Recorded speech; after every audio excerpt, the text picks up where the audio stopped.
কাল বাড়িতে হবে বিশ্বকর্মা পূজা। আজকে কিন্তু সন্ধ্যাবেলাতেই তোমাদের দাদা ভাইয়েরা চলে গেছিলাম আমার বাড়ির পুজোর জন্য একটা সুন্দর দেখে ঠাকুর আনতে। এমনিতেই তো ভগবান আমাদের কাছে সবসময় সুন্দর, তারপরেও কেন জানি না মনটা খুঁতখুত করে। সেই কারণে ঠাকুর যখনই কিনতে আসি না তখনই বেশ কয়েকটা ঠাকুর কিন্তু হাতাহাতি করার পরে আমি একটা সিলেক্ট করি। আজও ঠিক তেমনটাই হয়েছে জানো তো। এত ঠাকুর রয়েছে তার মধ্যে আমি ঠিক করে উঠতেই পারছি না যে কোনটা ফাইনালি আমি নেব। তো যাই হোক, এই দাদাকে বারবার আমি ভীষণ রকম করে ডিস্টার্ব করছিলাম, আমাকে একবার এই ঠাকুরটা হাতে দাও, একবার ওই ঠাকুরটা হাতে দাও। তো যাই হোক, এই মূর্তিটা কিন্তু বেশ সুন্দর।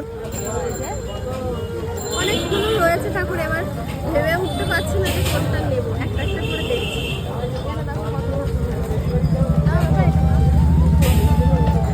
কত ঠাকুর রয়েছে, অনেক। আর আজকে বাজারে প্রচুর ভিড়। অনেকক্ষণ দেখাশোনার পর ফাইনালি এটা কিন্তু পছন্দ করে নিয়ে আর এটা বাড়ির জন্য নিয়ে নিলাম। চলো এবার তাহলে বাড়ি যাওয়া যাক।